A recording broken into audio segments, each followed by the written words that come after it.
दिल्ली की मुख्यमंत्री रेखा गुप्ता पर हमला हुआ है। पुलिस ने आरोपी को हिरासत में ले लिया है, उससे पूछताछ चल रही है। आरोपी ने उस वक्त रेखा गुप्ता पर हमला किया जब वो जन सुनवाई के दौरान आम लोगों से मिल रही थी, जनता की फरियाद सुन रही थी। तभी एक लड़का उनके पास पहुंचता है और उसके बाद जोर जोर से चिल्लाने लगता है और उन्हें थप्पड़ मार देता है। सूत्रों के हवाले से खबर आ रही है और जो चश्मदीद वहां पर मौजूद थे उनमें एक महिला, जिसने बताया कि उनके सामने ये सब कुछ हुआ और साथ ही उस महिला ने यह भी कहा कि यह बहुत गलत है। जन सुनवाई ऐसा मौका होता है जब जनता सीधे सीएम से मुलाकात करती है, अपनी बातों को सीधे मुख्यमंत्री के सामने रखती है और सबका हक है कि वो अपनी बात को सीधे मुख्यमंत्री के सामने रख सके। लेकिन जन सुनवाई के दौरान इस तरह से मुख्यमंत्री पर हमला हो जाना ये बहुत बड़ी बात है। वहीं कई और लोगों ने इस हमले की लेकर जानकारी दी है।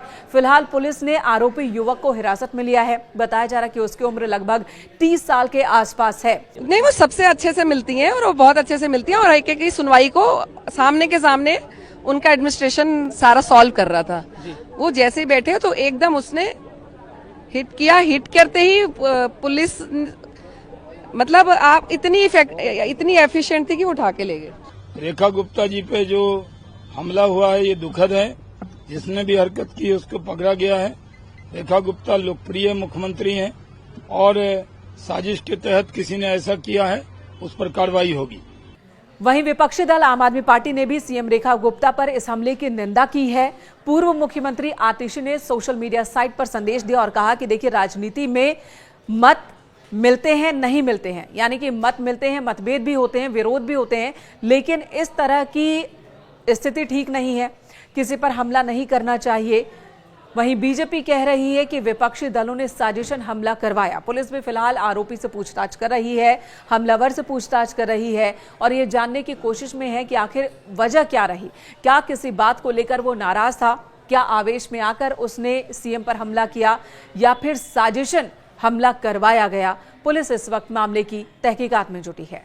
सुबह जन सुनवाई के दौरान मुख्यमंत्री जिस तरह से जनता के बीच में रहकर लगातार बात करती हैं, वो बात कर रही थी। ऐसे में एक शख्स उनके पास आता है, कुछ कागज आगे रखता है और अचानक उनका हाथ पकड़कर उनको खींचने की कोशिश करता है और उस दौरान थोड़ी सी धक्का मुक्की जो होती है तो कुछ स्वर उनका शायद हल्का सा लगा है किसी कोने पे और उसके बाद तत्काल लोगों ने उसको पकड़ लिया।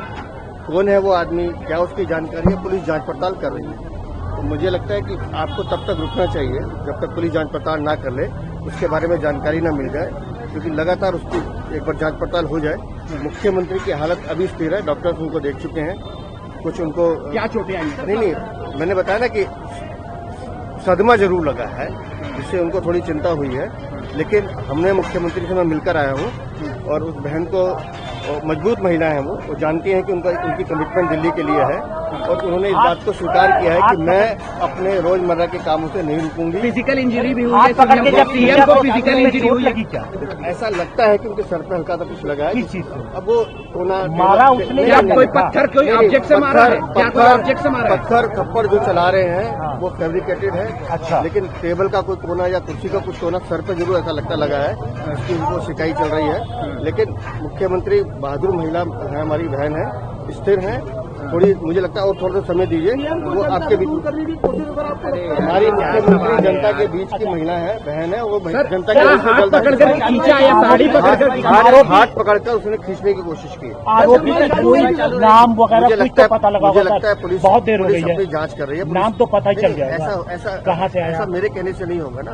पुलिस को जांच करने दीजिए, उसके पूरे पहलू को देखने दीजिए। प्लान करके आया था, किसी फॉरेन ऑब्जेक्ट से भी वार करने की कोशिश की है कोई? ऐसा कुछ नहीं है, ऐसा कुछ नहीं।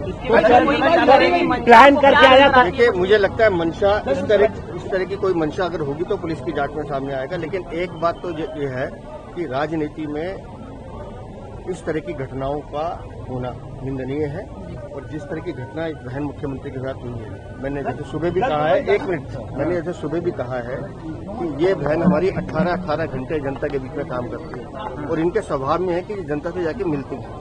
तो उसका असर उस अपराधी ने उठाने की कोशिश की है, क्योंकि इनका स्वभाव है कि ये प्यार से भाई बहन करके जैसे मिलती हैं, उसका असर उठाने की कोशिश की। लेकिन पुलिस जांच कर रही है जो भी दोषी होंगे या इसके पीछे जो लोग होंगे सामने आने पे आपके सामने जन सुनवाई चलती रहेगी। जन सुनवाई चलती रहेगी। मैं कह नहीं सकता प्लान करके आया, लेकिन अचानक एग्रेसिव हुआ तो पता चलेगा। जन सुनवाई चलती रहेगी और बहन हमारी मुख्यमंत्री अभी आराम कर रही है, लेकिन उन्होंने ये कहा है कि मैं अपने कार्यक्रम रद्द नहीं करूंगी।